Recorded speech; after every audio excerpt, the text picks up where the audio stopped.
सबसे पहले मैं आपसे क्षमा चाहता हूं कि मैंने आपको एक रविवार को डिस्टर्ब किया और आपको थोड़ा देर बैठना पड़ा क्योंकि प्रधानमंत्री जी का भाषण चल रहा था, लेकिन जिसका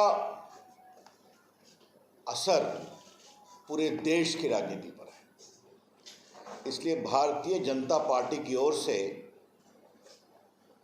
राष्ट्रीय स्तर की ये प्रेस कॉन्फ्रेंस पटना में है। क्योंकि मैं अपने क्षेत्र में आया था तो फिर ये निर्णय हुआ कि मैं पटना से ही प्रेस करूं, लेकिन ये बहुत ही इम्पोर्टेंट विषय है तो मैं आप लोग का संज्ञान चाहता हूं।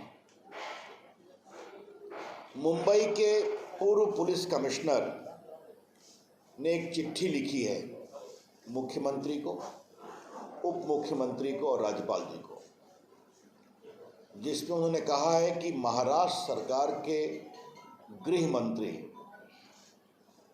सचिन वाजे, जो कई वर्षों तक सस्पेंडेड थे और सीधा उनको क्राइम ब्रांच का असिस्टेंट इंस्पेक्टर बनाया गया, उनको उन्होंने कहा कि 100 करोड़ रुपए का हमें माहवारी बंदोबस्त करके दो।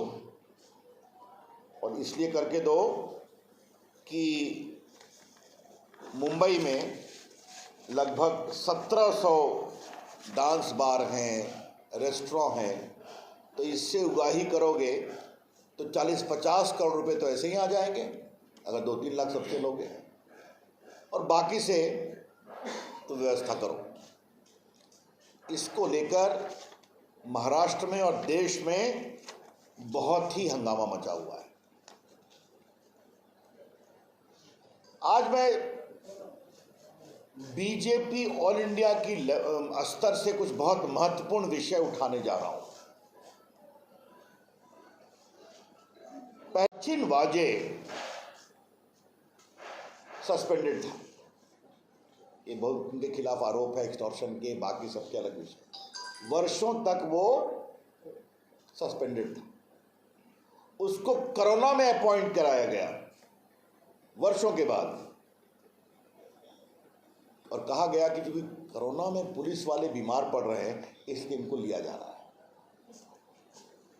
बीजेपी की ओर से पहला सवाल यह है कि उनकी नियुक्ति किसके दबाव में की गई?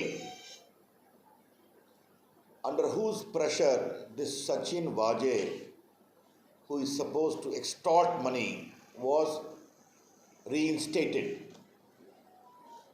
या शिवसेना का दबाव था, मुख्यमंत्री का दबाव था, या शरद पवार का भी दबाव था? यह हम पहली बात जानना चाहते हैं। बीजेपी का यह सवाल इसलिए भी जरूरी है कि सदन के अंदर और सदन के बाहर सचिन वाजे के रोल को डिफेंड किया गया। आपने सुना होगा,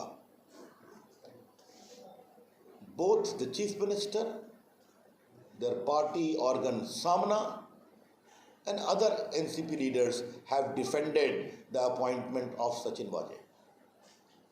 तो जिस व्यक्ति को वहां का होम मिनिस्टर कह रहा है कि तुम्हें 100 करोड़ की वसूली करानी है, जिसका रिकॉर्ड बहुत ही गड़बड़ है, जो वर्षों तक सस्पेंडेड में रहा, 2008 से शिवसेना का मेंबर है, उसको क्यों रिइंस्टेट किया गया? तो बहुत बड़ा दबाव होगा ना। ये मुझे पहला सवाल करना है। क्या ब्रीफिंग होती थी? शरद पवार तो सरकार के अंग नहीं है, आपको मालूम है।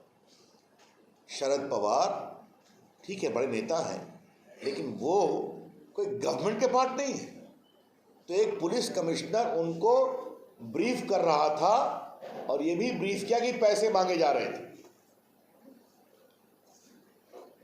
तो शरद पवार इतने बड़े नेता, उन्होंने कार्रवाई क्या की?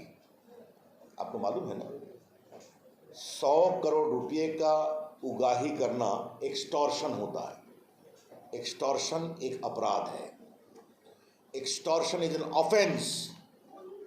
तो अगर शरद पवार को वो ब्रीफ कर रहे हैं तो दो सवाल उठते हैं।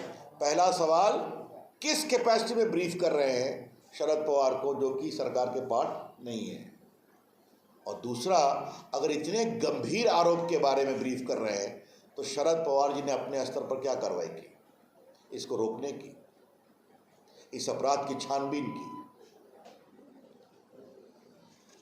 The conspicuous silence of Sharad Pawar after being briefed by the former police commissioner raises a lot of questions. Sharad Pawar की खामोशी बहुत गंभीर सवाल उठाती है, ये और गंभीर सवाल उठाता है। आपको मालूम है पत्रकार मित्रों कि सचिन वाजे की हैसियत क्या है? असिस्टेंट पुलिस इंस्पेक्टर, जिसको क्राइम सीआईडी का इंचार्ज दिया गया, ये भी अपने आप में आश्चर्य है।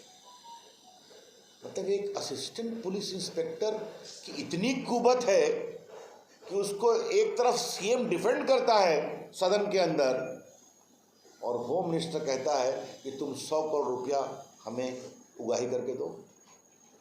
It's indeed a very very serious matter. But a simple assistant inspector of police is sought to be defended by the chief minister inside the house and outside. Normally, who does it? The SP? The DSP? The chief minister is defending an assistant police inspector, and the home minister is asking him, please extort 100 crore for me every month. ये विषय बहुत ही गंभीर है और जिनकी मैंने चर्चा की है इसकी बहुत ही ईमानदार गंभीर जांच जरूरी है। The BJP would like to demand that an honest, transparent, fair investigation by an outside agency is important. तो इसमें अगर आपको हमारा वीडियो पसंद आया हो तो इसे लाइक करें, सब्सक्राइब करें और साथ ही बेल आइकन दबाना ना भूलें।